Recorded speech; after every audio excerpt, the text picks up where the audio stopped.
Let's talk about some of the books that I have been avoiding. Hi everyone, welcome back to another channel. If you're new here, my name is Nikita, and on this channel we chat about including BIPOC stories, especially South Asian stories, in our reading.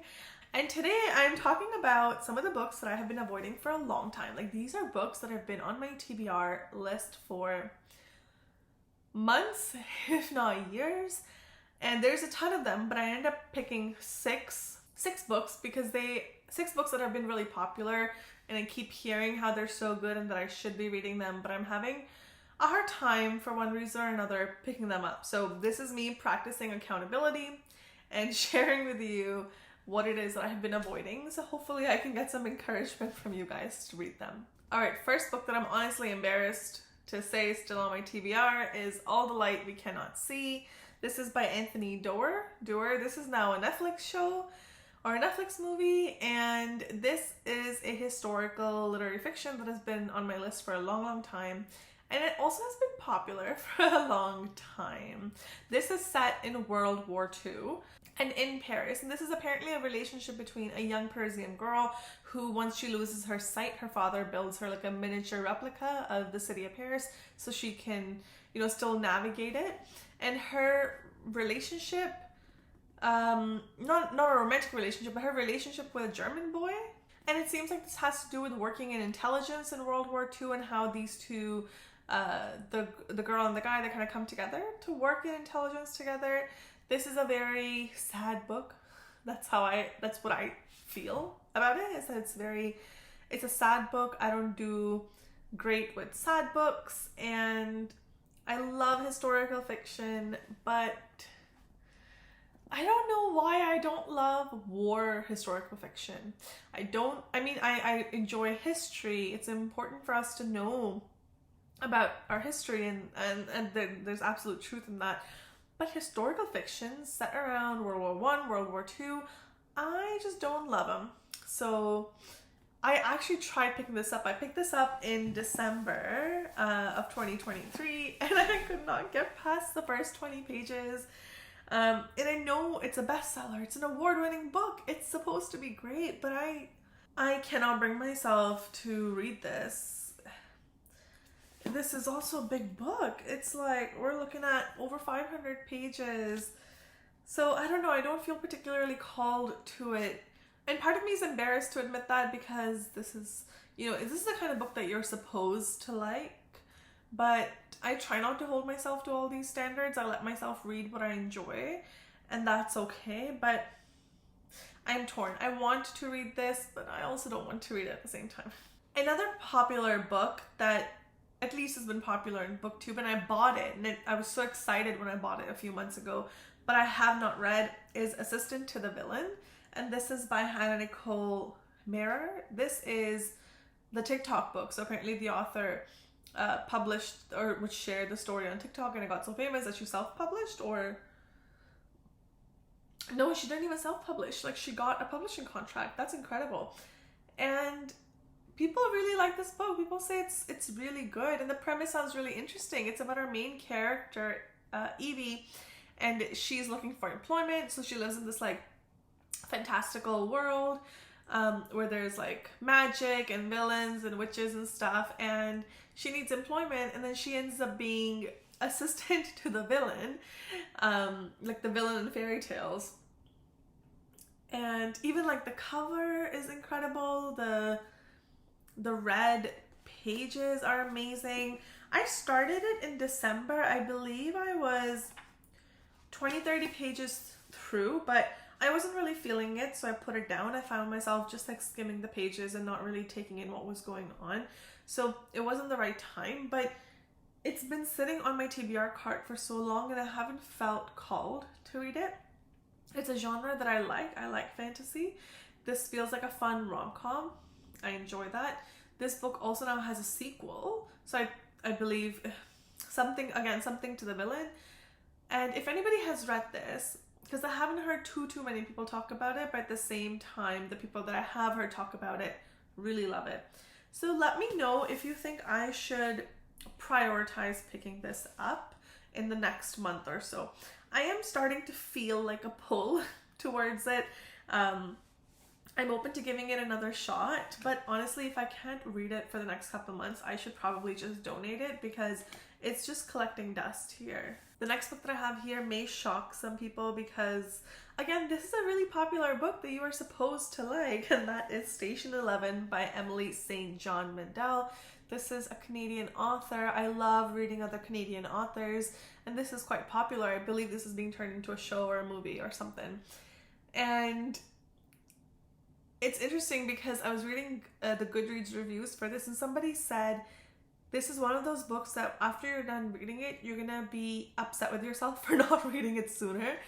And this book was gifted to me by a friend, and I've had the ebook version of it for years, but the physical book was gifted to me by a friend who also absolutely loved it, and I really want to get to it. The premise sounds really cool, but at the same time, this feels like a deep dive sort of a book. But if you're not familiar with it, this book basically follows like a pandemic. So I believe this came out before COVID actually happened.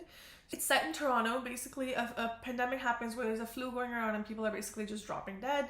And there's a main cast of characters. There's an EMT, I believe there's an actor, and there's an actress. And basically, this pandemic happens, society sort of crumbles, and now we are 15 years in the future where people are living more in settlements, and society, the way that we know it, has been really disrupted. Doesn't sound like a sci-fi in that sense, but I think it's more observing humanity and how humanity shifts through something so drastic. And these cast of characters, they find themselves getting together again and navigating the aftermath of that on society and what it means to be human now in a broken world. And I could be off the mark here a little bit, but that's my understanding of it, and I'm happy to go in with this limited understanding. But again, it's one of those books that seems like it's gonna require a lot of bandwidth, and it may not be able to give me the type of escape that I'm looking for, especially given that, you know what, we just came out of COVID. It's been like only a couple of years of normalcy, and I don't know if it feels too soon to read about another pandemic that destroyed the world for like decades. I don't know how I feel about that. So I'm not itching to pick this up right now, but I really want to. I think I'm starting to see a theme here. Some of these books that I have are those heavier, more thought-provoking books, and as much as I love those books, I have to be in the right mindset for it, or they'll just sit on my shelves. But once I'm in the right headspace, I will fly through them. So the next book that I have is What a Strange Paradise by Omar Al-Akkad. And this is again one of those like super serious books. It's an award winner, and I have no doubt this is good. But this is basically about our main character who is a child, and it follows the world refugee crisis through the eyes of a child. So it's about a kid that washes up ashore somewhere in the Mediterranean. He was a refugee fleeing with his family. Everybody on that boat has drowned, and now we see the whole story is through the kid's eyes. It's I believe a little boy, and him understanding like the socio-political climate, him, you know, understanding and trying to navigate why is it some people have so much and others have nothing, and why is it that there's a global refugee crisis, but it doesn't seem like anything is being done about it. I imagine this is going to be a super heartbreaking, earth-shattering type of book, and I want to be in the right mindset for it. But having said that, are we ever really in the completely right mindset for a book? I don't know. So I need to, I guess, decide for myself, like, at what point do I need to risk these? But I feel a lot of pressure to like these books. And I try to create a balance between reading the stories that I want to read versus reading the stories that, you know, we ought to be reading as well. And that was why I bought this, because we ought to be reading stories like this.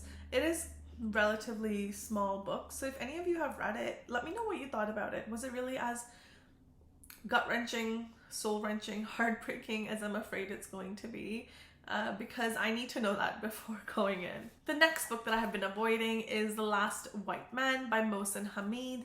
This is the same guy who wrote Exit West. He writes a lot of these like political literary fictions that are very, very thought-provoking, and this sounds incredible. This is basically about a white man who wakes up one of the days and he finds out that he is now Black. And apparently this is a phenomenon, so it's been happening all over the world. Folks have been waking up with different skin colors, and I imagine that it just sounds like folks are gonna have a hard time, right, navigating this change in their skin color, and it's really going to highlight privileges and discrimination, and especially for like a white-bodied individual who may not have had to think about a lot of the microaggressions and the oppressions that colored folks do, may really go through a personal journey with that. So I imagine that's what's gonna happen here.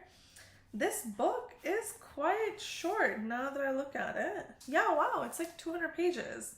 This seems like a book that I could probably start with, because this is small, and even though it's very thought-provoking, it doesn't seem like massively like triggering. And the last book that I have on this list is The Thursday Murder Club by Richard Osman. This book is like supposed to be the gold standard of cozy mysteries. And that was the only reason why I bought it back in December, when my bookstore was having like a Boxing Day sale or something like that, or New Year's sale, and have not cracked it open. And I can't really tell you why. This is a few years old, like it's a whole series, but this is, I believe, about, yeah, it's set in a retirement village too. It has all the cozy elements, and it's about these friends in the retirement village who meet together to discuss like these like unsolved crimes. And one day, a local developer is found dead, and so these friends, these senior citizens, they start to solve the murder. Oh, okay, now that I'm talking about it, I'm feeling called to this as well. I might actually pick this one up this month. People rave about this book. They say this is, again, the gold standard. This is a birthplace. This is like the founding father of the cozy mystery genre. If you read it, let me know what your thoughts are, because it's a series that has been going on for a long time. I sort of felt similarly with Finlay Donovan before I picked it up. I felt, am I really going to enjoy this? And I did. I liked Finlay Donovan. So you know what? I might like this too. This is where I need some help from you folks. If you can comment down below which book, you can only pick one of these 6. Which book, in your opinion, should I pick up next? And I will pick that book up. The book that gets like the most kind of votes, I'm gonna pick that one up. So is it gonna be The Thursday Murder Club, The Last White Man? We have What a Strange Paradise.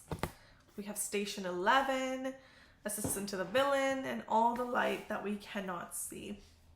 Let me know if which book you would like for me to pick up, and I can perhaps document the process of me reading it and talk about it. But you know, this is me practicing accountability by sharing books that I don't really want to read, but I want to. At the same time, a very small part of me wants to. Do you have any books that you've been avoiding that have been on your shelf for a really, really long time, and it's getting like embarrassingly long, right? Especially like this one, it's been years since it's been on my list. So it's embarrassing. I would like to get to it. So let me know down in the comments below, what do you think? Thanks for joining me, everyone, today. Hope you're liking some of these like shorter, like bite-sized videos that I have been doing. Let me know your thoughts. And as always, thanks for being here and happy reading.